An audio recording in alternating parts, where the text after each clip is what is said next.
नमस्कार, बहुत स्वागत है आपका होलिका दहन कैसे करें पूजन के इस खास कार्यक्रम में। आप सबका एक बार फिर से स्वागत करती हूं। मैं हूं आपके साथ शिल्पा तोमर। हिंदू धर्म में होली का त्योहार बड़े हर्षोल्लास के साथ मनाया जाता है। फाल्गुन माह की पूर्णिमा तिथि को मनाया जाने वाला होली का त्योहार इस बार 25 मार्च को मनाया जाएगा। जैसे कि हम सब जानते हैं, होली से एक दिन पहले होलिका दहन किया जाता है, जिसे कई जगहों पर छोटी होली भी कहते हैं। होलिका को बुराई पर अच्छाई की जीत का प्रतीक माना जाता है। धार्मिक मान्यताओं के मुताबिक होलिका दहन की विधिवत पूजा करने से घर में नकारात्मक शक्तियां दूर हो जाती है। साथ ही धन की देवी मां लक्ष्मी की कृपा भी सदैव बनी रहती है। आइए, आज हमारे साथ स्टूडियो में खास मेहमान मौजूद है, ज्योतिषाचार्य मनोज शर्मा, उपाय एक्सपर्ट। और आज इनसे बात करेंगे और जानेंगे कि किस मुहूर्त में होलिका दहन करने से घर में सुख समृद्धि आती है। सबसे पहले पंडित जी, आचार्य जी, आपका बहुत बहुत स्वागत है। धन्यवाद जी। सबसे पहला मेरा आपसे यही सवाल कि होलिका दहन कैसे करे पूजन, क्या है इसका महत्व, क्या है विधि विधान? जय जय श्री राम। दोस्तों मैं ज्योतिषाचार्य मनोज शर्मा। दोस्तों, होलिका दहन के लिए हमारे पास में बहुत सारी मान्यताएं हैं। अगर होलिका दहन की हम लोग बात कर रहे हैं तो प्राचीन समय में अगर बात करें तो नवोदिति यज्ञ भी कहा जाता है। अर्थात जो भी अनाज जो होता है, किसान का जो अनाज वगैरह होता है, वह अनाज यज्ञ के अंदर आहुति देकर उसके प्रसाद रूपी उसे लिया जाता है तथा उसका फिर उपयोग किया जाता है। एक विधि विधान ये है। और भविष्य पुराण के अंदर भी कहा गया है कि भगवान, जब युधिष्ठिर जी ने भगवान श्री कृष्ण से पूछा कि प्रभु जी, होलिका दहन और होलिका दहन का क्या महत्व है और होलिका दहन क्यों करना चाहिए, तब भगवान श्री कृष्ण ने बोला कि सतयुग में एक राजा था जिसका नाम था रघु। वो बहुत दानवीर था, पराक्रमी था, दयाशील था। उसके राज्य में प्रजा खुश और खुशहाल थी। काफ़ी समय तक इस प्रकार से चलता रहा। एक समय जब राजा अपने राज्य के अंदर अच्छा सा राज कर रहा था, तभी प्रजा त्राही त्राही करके उनके राज दरबार में उपस्थित होती है और कहती है कि प्रभु, हमें जो एक राक्षस जो है परेशान कर रहा है, आप इसका बताएं क्या करें, हमें समझ में नहीं आ रहा। वो हमारे बच्चों को बहुत परेशान करता है। और उस राक्षस का नाम था ठोडा।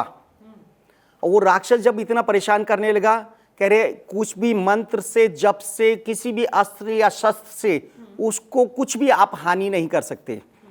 राजा बहुत परेशान हुआ। प्रातःकाल सुबेरे भगवान का स्मरण करके, पूजा करके वह वशिष्ठ जी के पास में गया। आदर के साथ में उन्होंने प्रणाम किया और पूछा, प्रभु जी, ये हमारे बीच में जो राक्षस आया है, इसको कैसे समाप्त किया जा सकता है, इसके विधि विधान बोलिए। तो महाराज वशिष्ठ जी तो अंतर्यामी थे। उन्होंने आंख बंद करी और बताया कि भाई एक काम है, यह जो है माली नाम का एक राक्षस था और जो उसकी बिटिया थी जो थी ठोडा, और बिटिया ने, जो लड़की ने तपस्या करी भगवान शिव की, और उन्होंने ऐसा वर मांगा कि मैं किसी भी अस्त्र शस्त्र से, मंत्रों के प्रभाव से किसी से भी मेरा संहार ना हो। और वही अभी आकर के वो बच्चों को परेशान कर रही है।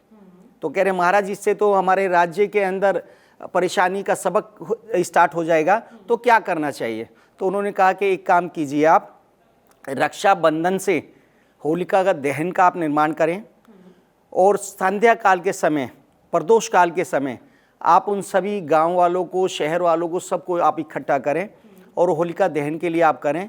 और रक्षा सूत्र से सभी मांगलिक हो करके गुणगान करते हुए होलिका दहन का अगर रक्षा स्रोत से अगर आप हवन करते हैं तथा उसका दहन करते हैं, तो निश्चित रूप से उसकी शांति होगी।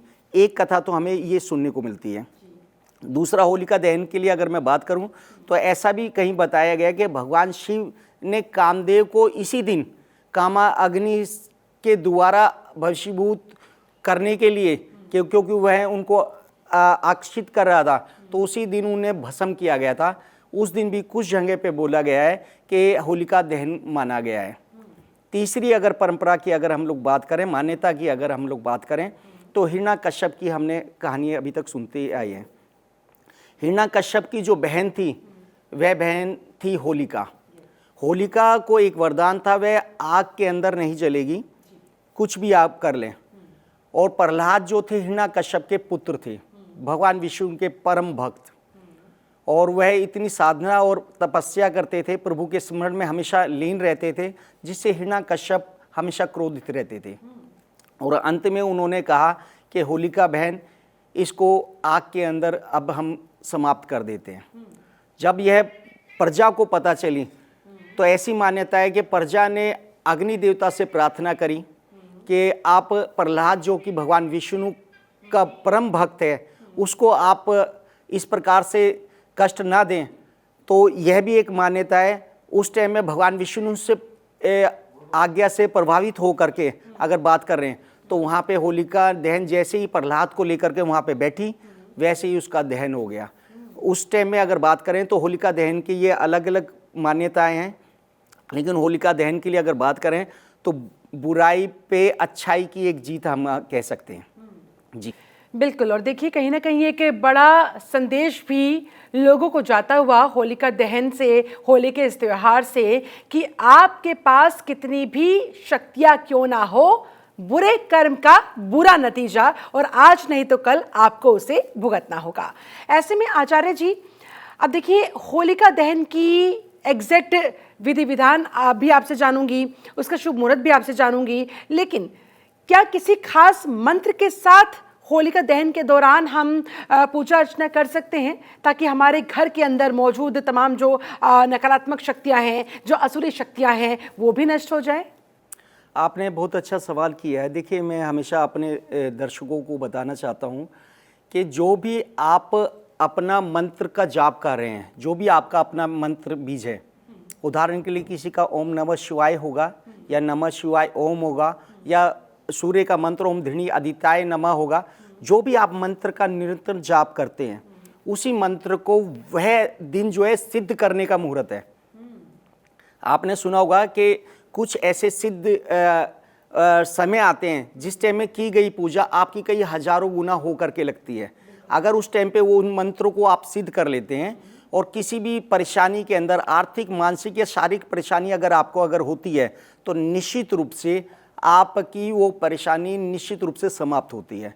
अब कहना है कि जी मंत्र कौन सा किया जाए, मैं सबसे पहले कहूँगा जो आप निरंतर मंत्र कर रहे हैं उसी को आप सिद्ध कर लीजिए। यथासंभव अगर हो सके 1 माला, 3 माला, 5 माला, अन्यथा 11 माला का आप जाप करें। आप देखेंगे कि वह मंत्र आपका सिद्ध हो जाएगा और जब उस मंत्र की आपको सहायता की आवश्यकता पड़ेगी, वह मंत्र कहीं ना कहीं आपके लिए जो परेशानी का सबक और बन रहा होगा उसको कहीं ना कहीं समाप्त करेगा। अतः स्पेशली कोई मंत्र नहीं है, आप चाहें तो श्रीम श्रीम का मंत्र का आप जाप कर सकते हैं जो माँ लक्ष्मी का है। और माँ लक्ष्मी अगर बात करें भगवान विष्णु की बहुत प्रिय हैं, तो आप श्रीम श्रीम का भी आप जाप कर सकते हैं, या फिर एम एम बीज मंत्र बता रहा हूँ मैं आपको, तो इसका भी आप जाप कर सकते हैं। तो निश्चित रूप से जीवन में खुशहाल समृद्धि आपकी आएगी। और होलिका दहन के समय विधि विधान भी बताइए, साथ ही साथ किस किस सामग्री का इस्तेमाल किया जा सकता है, कैसे पूजा अर्चना हो होलिका दहन के दौरान, और शुभ मुहूर्त भी जानना चाहेंगे। जी जी, देखिए अभी एक और चीज़ बड़ी प्रचलित हो रही है बहुत सारी के होलिका दहन में आपका अगर बात करें तो कहीं ना कहीं भद्रा का योग चल गया है, और भद्रा के कारण से किए गए अगर पूजा विधि कहीं ना कहीं परेशानी का सबक लेके के आती है।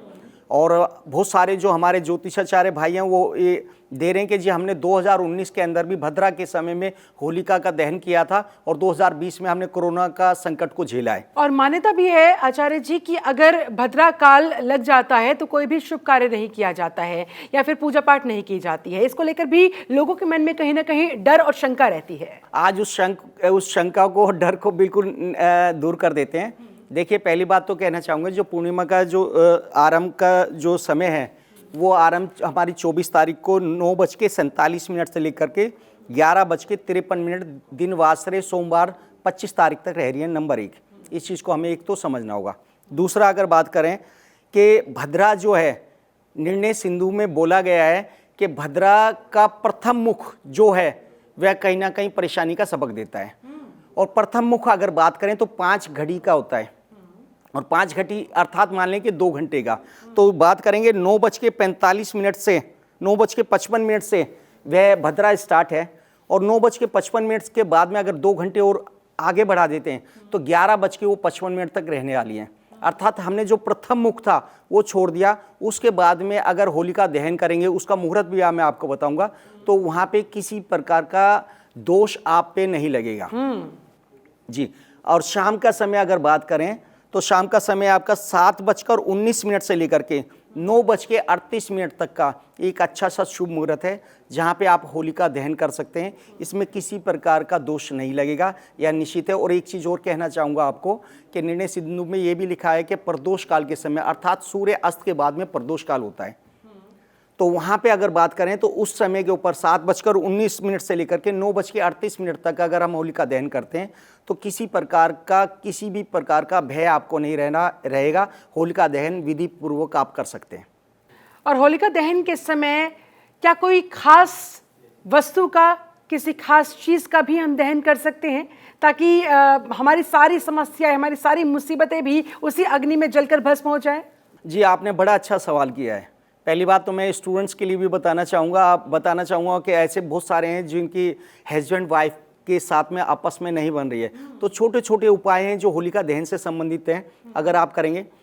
यदि आपका पर्स हमेशा खाली रहता है, पर्स में आपका पैसा नहीं रुक रहा है, आपके पास में पैसे, अचल संपत्ति नहीं रह रही है, तो क्या करें? आप जाएं, सिक्के आप ले लें, 1 या 2 रुपए के, खूब सारे सिक्के आप ले लें। और जिस टाइम में होलिका दहन हो रहा हो, होलिका दहन से पहले आप जाएं और 7 परिक्रमा आप करें। और 7 परिक्रमा के बाद में जो भी पैसे आपके हाथ में हैं, उन पैसों को आप जा करके होलिका दहन के अंदर आप फेंक दें। अच्छा, आपको एक तो फेंकना है, एक अर्पित करना है। आपको अर्पित करना है। अर्पित हमेशा आगे हाथ दे करके होता है और फेंकना इस प्रकार से होता है। आपको फेंकना नहीं है, अर्पित करना है, नंबर 1।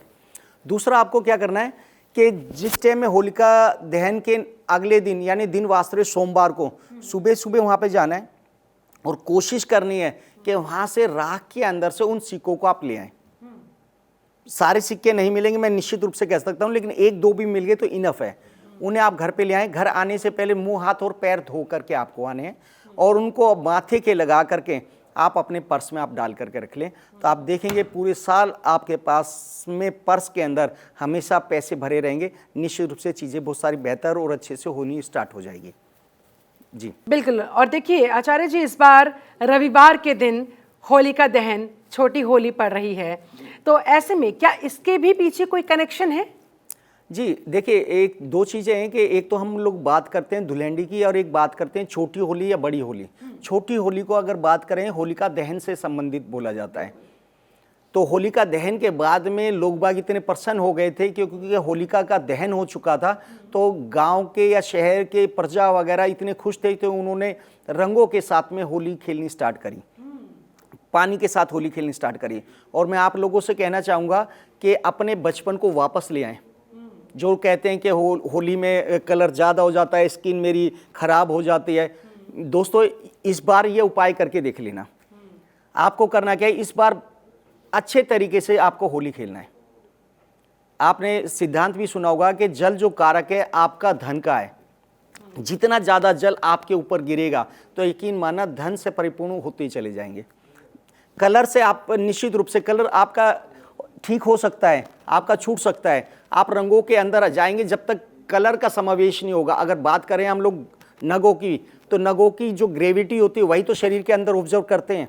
आप मानेंगे कि आपने वाइट रंग के आपने कपड़े अगर पहने हैं तो उस दिन आप अपने आप को महसूस करते हैं, उस दिन ज़्यादा आप कूल रहते हैं, शांत रहते हैं। और जिस दिन आपने लाल रंग के आपने कपड़े पहने होते हैं या लाल रंग का इवन रुमाल भी आपने जेब में रखा होता है, उस दिन ज़्यादा आपका अग्रेशन आपका ज़्यादा रहता है, आप ज़्यादा गुस्से वाले रहते हैं।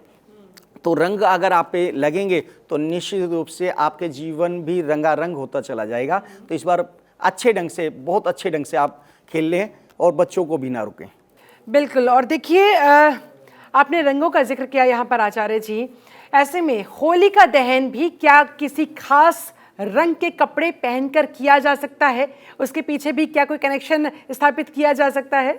जी, आपने बड़ा अच्छा क्वेश्चन किया है कि होलिका दहन के लिए किन कपड़ों का विशेष प्रयोग करें। मैं ये कहना चाहूँगा यथासंभव अगर हो सके तो सफ़ेद रंग और लाल रंग और पीला रंग, हरा रंग भी आप पहन सकते हैं, लेकिन कभी भी भूल करके नीला और काले रंग को अवॉइड कर रहे हैं।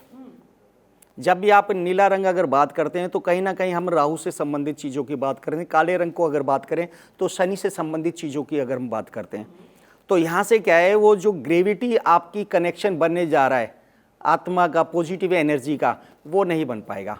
और एक चीज़ जहाँ पे बात आपने करी कि पूजा का विधान किस प्रकार से होना चाहिए, आप अपने घर से नॉर्मली क्या गांव देहात में अलग अलग परंपराएं हैं। कुछ लोग जो है उपले के छोटे छोटे हार बना करके चढ़ा करके आते हैं, कुछ पताशे लगाते हैं, कुछ दीपक लगाते हैं, कुछ अपनी अनाज डालते हैं।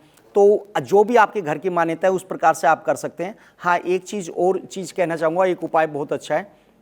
यदि कोई भी व्यक्ति विशेष का कर्जा अगर हो गया है या फिर व्यक्ति विशेष ने किसी को पैसे उधार दिए थे और पैसे वापस नहीं मिल रहे हैं, या फिर इस ढंग से भी आप सोच रहे हैं कि प्रेमी और प्रेमिका के बीच में या पति और पत्नी के बीच में आपसी संबंध खराब हो गए हैं, तो क्या किया जाए। आप यथासंभव अगर हो सके एक पान ले लें, पताशा ले लें और लौंग ले लें और देसी घी। आप लौंग के ऊपर और पताशे के ऊपर वो रख करके आप अग्नि का दहन के अंदर आप वो अर्पित कर दीजिए। एक और हरे रंग का गुलाल आप वहाँ पे लेके जाएं और जिस भी सज्जन से आपको अपने पैसे चाहते हैं, वो पत्नी कहना नहीं मान रही है, पति कहना नहीं मान रहा वो, या प्रेमी और प्रेमिका आपस में मनमुटाव हो गया, वो वहाँ पे उसका नाम लिख करके आ जाए। अब उसका रीज़न आप क्या कहेंगे कि रीज़न क्या है, बुध जो है वो कहीं ना कहीं प्रेमी और प्रेमिका का संबंध है और हरे रंग का कारक भी है। आप जब आप प्रार्थना करते हैं सच्चे मन से तो निश्चित रूप से जो आपसी मन मुटाव होते हैं वो कहीं ना कहीं शांत होते हैं और चीज़ें बेहतर और अच्छे से होनी स्टार्ट हो जाती हैं। अब आप ये जो अच्छे अच्छे उपाय बता रहे हैं, उम्मीद मैं यही करती हूँ कि दर्शक इन उपायों को ज़रूर फॉलो करेंगे और इस तरह से अपने जीवन में वो सुख और समृद्धि ला सकते हैं। लेकिन देखिए, आपने आचार्य जी मनमुटाव का जिक्र किया और सबसे बड़ा कारण आजकल की तारीख में, आजकल जो रिश्ते, हम किसी भी रिश्ते की बात कर लें, हम पति पत्नी की बात कर लें, हम जो प्रेमी प्रेमिका के बीच का रिश्ता होता है उसकी बात कर लें, सबसे जो बड़ी समस्या है वो है ईगो की, अहम की। उस अहम को इस बार होलिका दहन में कैसे नष्ट करें? आपने बड़ा अच्छा सवाल किया है। देखिए, मैं बहुत सरल, मेरे हमेशा से रहता है कि मेरा एक मानना है कि एस्ट्रोलॉजर वो जो सामने वाले के हिसाब के अनुसार, उसकी परंपरा के अनुसार उसको एक बेस्ट ऑफ बेस्ट रेमेडीज आपको शेयर करें। अब ये नहीं हो सकता कि भैया एक व्यक्ति विशेष अमीर है, उसे आपने बोल दिया कि ठीक है जी आप डायमंड पहन लें, लेकिन डायमंड की उसकी हैसियत नहीं है तो कहाँ से क्या क्या उसका भला नहीं होना चाहिए, होना चाहिए। आप ये सोचिए कि गांव देहात के अंदर अगर माता जी अगर होती थी या दादी माँ होती थी, बच्चे के पेट में अगर दर्द होता था तो रेंटेक नहीं देती थी भाई, वो नाभि के ऊपर हींग लगा देती थी और बच्चा थोड़ी देर के अंदर उस दर्द से ठीक हो जाता था। तो अब हमें करना क्या है कि जैसे आपने बोला कि ईगो हो गई है, तो आप एक काम करें कि आप गुंजिया या घर में जो भी पकवान बनता है वो पकवान आप बनाएं दिन होलिका दहन के समय रात को, और यथासंभव पति पत्नी या कोई भी मित्र जिसके साथ आपका व्यवसाय वगैरह भी चल रहा है, आप साथ में बैठ के खा रहे हैं। आपको करना क्या है कि जैसे ही वो व्यक्ति विशेष को बोलें कि भाई एक गिलास पानी लिया, जैसे ही वो दाएं बाएं देख रहा है या फिर पानी लेने के लिए जा रहा है, आपने कुछ भोजन अपना उधर डाल दिया उनकी थाली में, चाहे 1 चम्मच 2 चम्मच या चावल दाल रोटी कुछ भी, और थोड़ा सा उनका भोजन अपने थाली में डाल लिया बिना बताए। आप ये देखेंगे, अब इसके पीछे साइंटिफिक रीजन भी क्या है वो भी एक बार आपके साथ में शेयर करूंगा। तो उससे क्या होगा कि आपसी जो मनमुटाव जो होना स्टार्ट था वो कहीं ना कहीं आपका समाप्त होना स्टार्ट हो जाएगा। अब आप इधर आप देखेंगे कि जो थाली के अंदर हम खा रहे हैं वो थाली है गोल, और गोल कारक है आपका बुध का। बुध अगर बात करें तो कहीं ना कहीं प्रेम का भी एक कारक है। शुक्र लग जिस लाइफस्टाइल का है वो अलग मैटर है, मैं अभी और जगहों पे नहीं जाऊंगा। अब वहाँ पे आपने क्या है, भोजन कारक क्या है आपका मंगल का, तो हमने किया कि मंगल को और बुध को वहाँ पे एक्टिवेट कर दिया।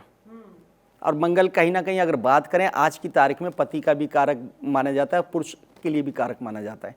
तो वहाँ पे आपका जो आपकी मधुर संबंध है वो कहीं ना कहीं समाप्त होने स्टार्ट हो जाएंगे। एक चीज़, दूसरा एक और चीज़ कर सकते हैं कि ईगो के लिए आजकल के बच्चे वगैरह बहुत ज़्यादा ईगोइस्टिक हो गए या पति या पत्नी ईगोइस्टिक हो गए, तो क्या करें, आप एक छोटा सा उपाय बड़ा करके आप जरा प्रैक्टिकल करिए। ईगो में बड़े बड़े रिश्ते ही कुर्बान हो जाते हैं। अब मैं एक छोटा सा उपाय बताने जा रहा हूँ, आप बिल्कुल आप करके देखें, आपको रिजल्ट आएगा। और नीचे आके आप हमें कमेंट्स करके भी बताएं किस किस को रिजल्ट आया। आप प्रैक्टिकल कीजिए। आपको करना क्या है कि अगर लग रहा है कि भाई कहीं कहीं ईगो के कारण से कहीं ना कहीं लड़ाई झगड़े आपके हो रहे हैं, सबसे पहले तो घर का अपना वास्तु दिखा लें।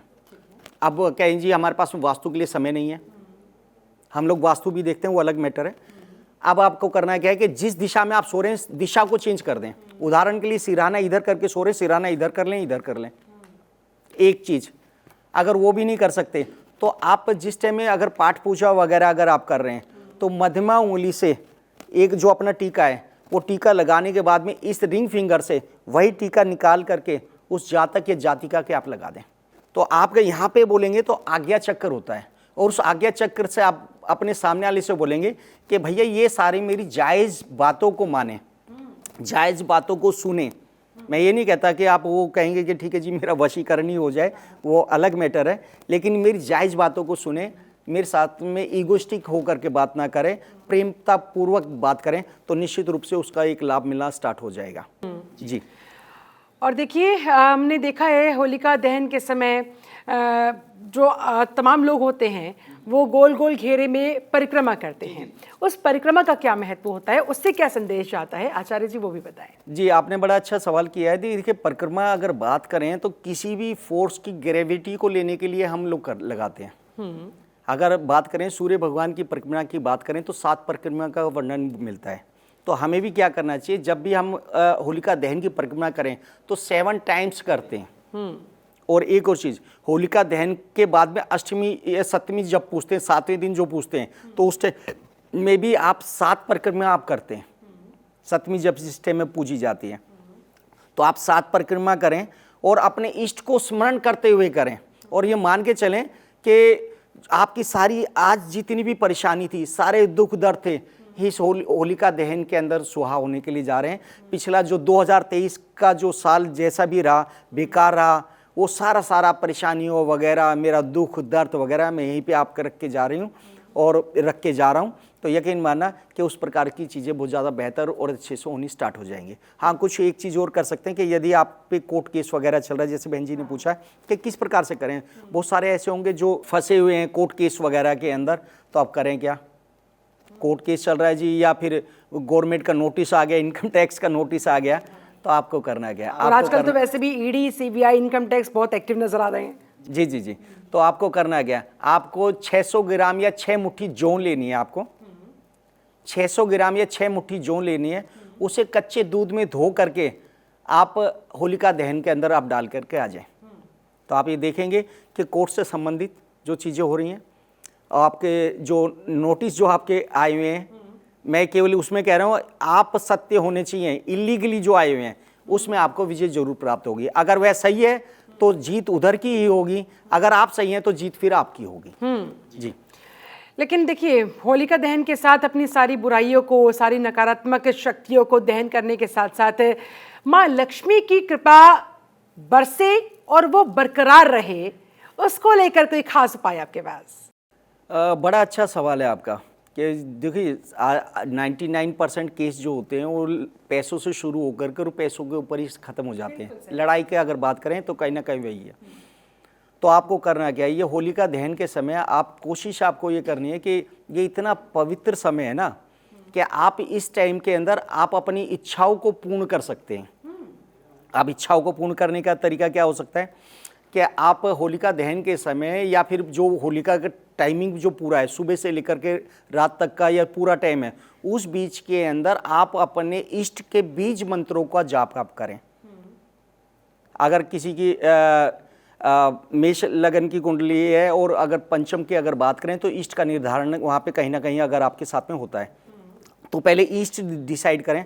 आपका होगा जी इष्ट वहाँ पे अगर पंचम में सूर्य है या पंचम भाव का जो स्वामी सूर्य होता है, लेकिन पंचम में बैठे हुए शनि है या बैठे हुए मंगल है, ठीक है, या फिर वहाँ पे राशि दूसरे आगे, तो सबसे पहले इष्ट का निर्धारण करें।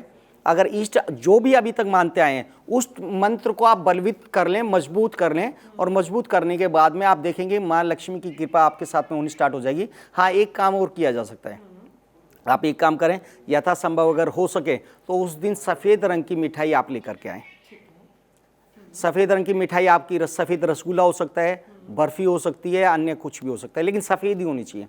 और ला करके अपने हाथ से अपनी वाइफ को आप खिला दें।